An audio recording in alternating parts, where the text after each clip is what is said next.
Legendary is out of Warner? Maybe. Legendary Entertainment is eyeing rival studio options with their Warner Brothers deal over. We're going to talk about this. This is another major shakeup at Warner. Of course, Legendary responsible for many of the DC movies and the Godzilla movies and a lot of the only stuff worth watching at Warner Brothers over the last couple of years. Legendary, also the owner of Nerdist. We did a video earlier today talking about all these pop culture news outlets being owned by movie studios or tech companies, and it turns out that Legendary bought Nerdist several years ago. Forgot to mention that, and they laid a bunch of people off because it's not performing for them, but they're weighing their options, and why wouldn't they?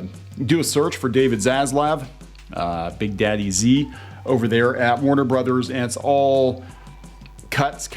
He's got a cut to save $3 billion. Lots of stuff getting canceled, lots of people pissed off.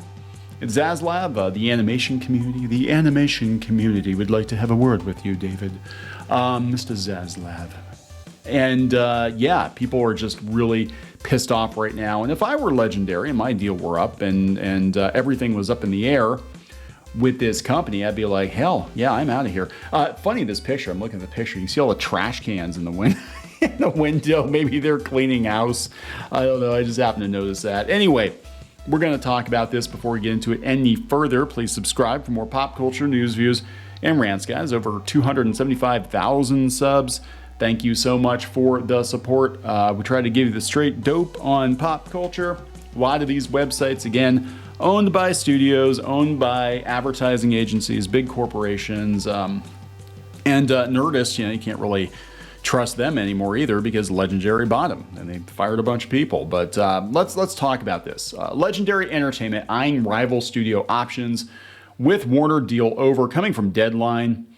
Deadline has confirmed this. Sony and Paramount are said to be in the mix with the former a frontrunner, so Sony. Warner Brothers also has a new deal on the table for Legendary, which was previously at Universal and before that at Warner. So they've flip-flopped. Reps for Legendary and Warner Brothers declined to comment.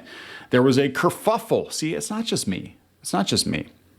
Other people use this word too. Geeky gets on me for using this, but other people use it too. There was a kerfuffle with Warner's during the whole Jason Kilar-led Project Popcorn that put Dune in theaters and on HBO Max. The studio has since committed to Dune Part 2, currently shooting in Jordan, and Kilar is gone. Both Legendary titles, Godzilla King of the Monsters and Dune, were the highest grossing movies worldwide under the Warner Media HBO Max day and date experiment last year, grossing $386.6 million and $401.8 million. Dune went on to win 6 Oscars and was nominated for Best Picture. It was good.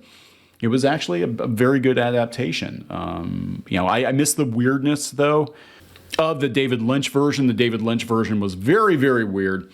CEO David Zaslav has very publicly committed to theatrical. He's also been slashing projects and deals with high-profile producers, including J.J. Abrams, so some outside conversations made sense as the Warner deal needs to be renegotiated. Other Legendary movies at Warner's are Christmas Story Christmas Story on HBO Max and the Godzilla Kong Monsterverse. I think there's a rumor they're doing the Godzilla series for Disney Plus. Was that confirmed? I think it might have been.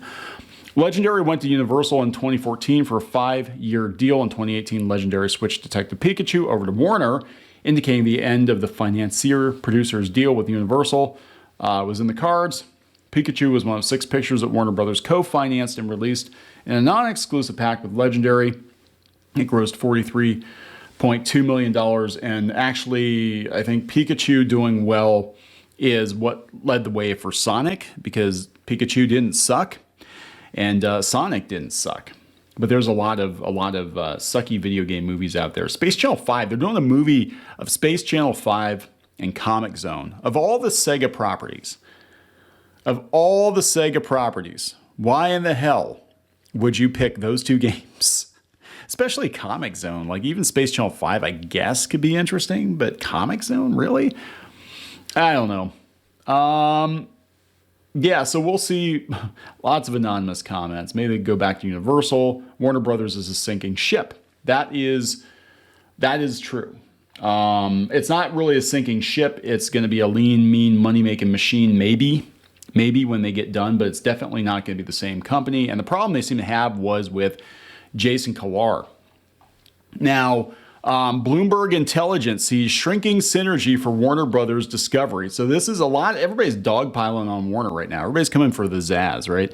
This year's most anticipated media merger got another negative review Wednesday when Bloomberg Intelligence analysts hedged their near-term expectation for Warner Brothers.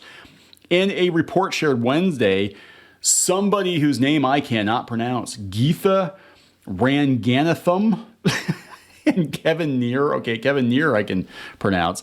Geetha Ranganatham sounds like a D&D character. No offense, Geetha, if you're watching this video. They suggested the merged company's debt would be a heavier stone to carry up a steeper hill. Warner Brothers Discovery faces daunting challenges, including a messier than expected merger and a cut to EBITDA guidance, amplifying anxieties around its $53 billion debt load, two overhangs unlikely to clear soon amid a lack of catalysts and uncertainty, blah, blah, blah, blah, blah, blah, blah. They said the current reliance on the Discovery half of the merged firm is part of the problem. The company execs predicted that all the company's forecast for $9.5 billion in 2023 would come from Discovery. Again, he's going to trim Warner Brothers down to next to nothing, and reevaluate where they're going to go with Warner Brothers, especially like with DC Comics and some of the other properties. And apparently he's trying to woo J.K. Rowling back for more Harry Potter. But this is a guy who's used to cheap content, reality TV. And, he's probably looking at these numbers like, wait, we spend $200 million to make $400 million. I can spend $1 million and make $100 million. You know what I'm saying? Like, that's probably how he's looking at this. Like, we do this stuff cheap. Reality TV is cheap, and we flip it within a month or two, and we make our money back. I don't want to commit $500 million to projects that I'm not going to see a return on for like three to 5 years or whatever. So it's going to be really interesting. A lot of people in Hollywood not happy with David Zaslav. Nothing is off the table. I mean, we were telling you before he stepped into the position, we had people coming to us and saying, hey, Zaslav is merciless. He's going to cut everything. He doesn't care about Cartoon Network. He doesn't care about the comic book publishing side of DC Comics. He is chopping movies that are 95% finished. And the stock market's reacting. Apparently they've lost a bunch of value. The company's lost a bunch of value. They're not greenlighting a lot of movies. This one today, they've only greenlit one movie after the merger, and that's Joker 2. So we don't know what the hell is going on with the DCEU. Now, Joker is disconnected from the DCEU, so that might have been an easy one. Like, the first one made $1 billion. So we can very easily greenlight another one.